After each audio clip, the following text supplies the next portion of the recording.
नन्हे साधु का जप। यदि आप मेरी चैनल में नए हो तो मेरी चैनल को सब्सक्राइब करें, शेयर करें और लाइक करें। धन्यवाद। एक बार एक गांव में सूखा पड़ गया। सूखे की वजह से सारी फसलें खराब हो गईं। गांव के सारे तालाब और कुएं भी सूखने लगे।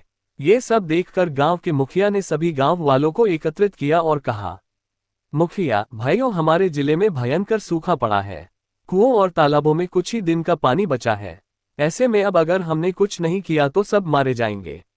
ये सुनकर सभी गांव वाले आपस में विचार करने लगे कि क्या करें, लेकिन किसी को कोई उपाय नहीं मिल पा रहा था। मुखिया और गांव वालों ने मिलकर बात की। फिर मुखिया ने कहा, मुखिया भाइयों, हमें लगता है कि यह कोई दैवीय आपदा है। इसके समाधान के लिए हम गुरुजी के आश्रम चलते हैं। आप तो जानते हैं यहाँ से उत्तर दिशा की ओर जाने पर गुरुजी का आश्रम है। वहां जाकर उनसे ही कोई समाधान पूछते हैं।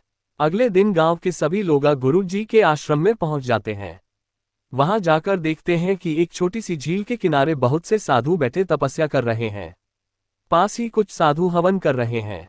चारों ओर हरियाली ही हरियाली थी। गांव के मुखिया ने एक साधु से पूछा, मुखिया साधु बाबा गुरुजी कहाँ मिलेंगे? साधु, क्या काम है आपको? मुखिया ने अपने गांव की सारी परेशानी बता दी। ये सुनकर साधु ने कहा, साधु आप लोग विश्राम करें, गुरुजी अभी ध्यान मुद्रा में हैं। कुछ देर बाद मैं उन्हें आपके आने की सूचना दूंगा।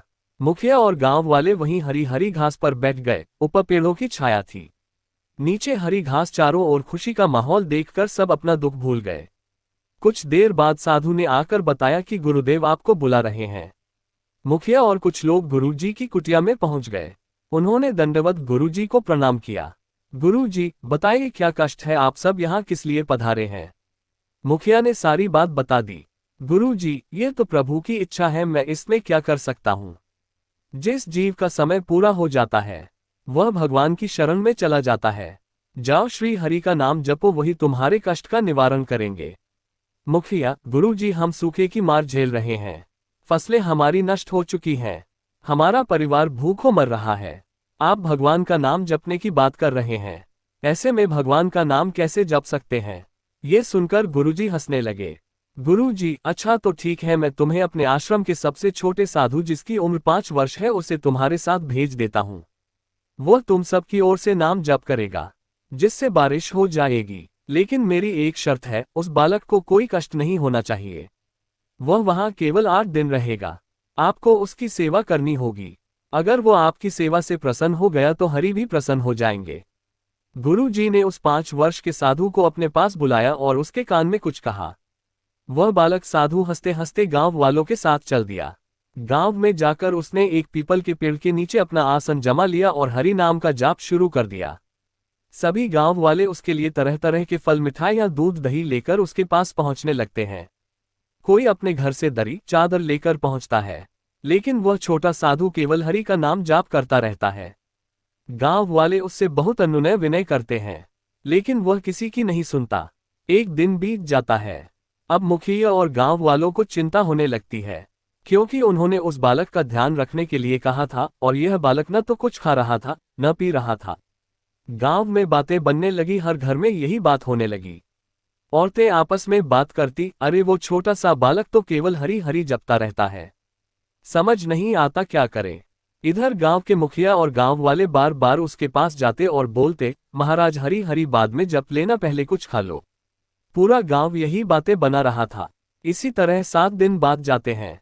सभी गांव वाले बालक के समीप बैठकर रोने लगते हैं और प्रार्थना करने लगते हैं, महाराज हमें बारिश नहीं चाहिए, लेकिन आपको कुछ हो गया तो हम गुरुजी को क्या मुंह दिखाएंगे, इसलिए हरि हरि छोड़कर कुछ खा लीजिए। पूरा गांव बैठ यही प्रार्थना करने लगता है, हे प्रभु, हे श्रीहरि, इस बालक का उपवास पूरा करवा दीजिए। पूरी रात बैठने के बाद सुबह काले काले बादल उमड़ आए और कुछ ही देर में झमाझम बारिश होने लगी। लेकिन गांव वाले बारिश भूलकर वह बालक भीग न जाए इसलिए वे बांस खड़े करके छप्पर बनाने में लग गए। मुखिया, हे प्रभु श्री हरि, हम तो पहले ही से परेशान थे। आपने बारिश और करा दी, इस बारिश को बंद कर दीजिए। कहीं ये भूखा बालक बारिश में भीग गया, बहुत चिंता बढ़ जाएगी। ये सब देखकर उस साधु बालक ने आंखें खोल दी और कूदकर खड़ा हो गया। बालक साधु, मेरा काम हो गया। आपके गांव में बारिश हो गई, अब मैं चला। वह बालक आगे आगे चल रहा था। पूरा गांव उसके पीछे पीछे आश्रम तक पहुंच गया। गुरुजी, मुखिया जी आपकी परेशानी खत्म हो गई, अब क्यों आए हो? मुखिया और पूरा गांव गुरुजी के पैरों में गिर गया। मुखिया, गुरुजी आपके इस नन्हे साधु ने न तो कुछ खाया और न कुछ पिया, केवल हरि हरि का जाप करता रहा। हमें तो कुछ भी ध्यान नहीं रहा। हम तो इसे बचाने में लगे रहे। हमारे कारण इसे बहुत कष्ट हुआ, हमें क्षमा कर दीजिए। गुरुजी, इस बालक को मैंने ही उपवास करने के लिए कहा था। ये तो कई महीने का उपवास रख सकता है। यहाँ तो केवल 8 दिन ही हुए थे। अब दूसरी बात सुनो। इसकी चिंता में पूरा गांव हरि हरि बोलता रहा, जिससे प्रभु श्री हरि ने तुम्हारी पुकार सुन ली और बारिश हो गई। चाहे तुम इसे बचाने के लिए ही सही, लेकिन खुद भूखे प्यासे रहकर इसकी चिंता में मुंह से हरि हरि बोलते रहे। इससे तुम्हारे सारे पाप नष्ट हो गए। अब जाकर अपना जीवन सुख से जियो। मुखिया, गुरुजी जो बात आप हमें समझाना चाह रहे थे कि हरि नाम का जाप करो, वो इस तरह से समझाई कि हमें बारिश भी बुरी लगने लगी। अब ये पूरा गांव श्री हरि का जाप करता रहेगा। जिस पेड़ के नीचे बैठकर हमारे नन्हे से साधु ने जप किया है, वहां श्री हरि का एक मंदिर बनाया जाएगा।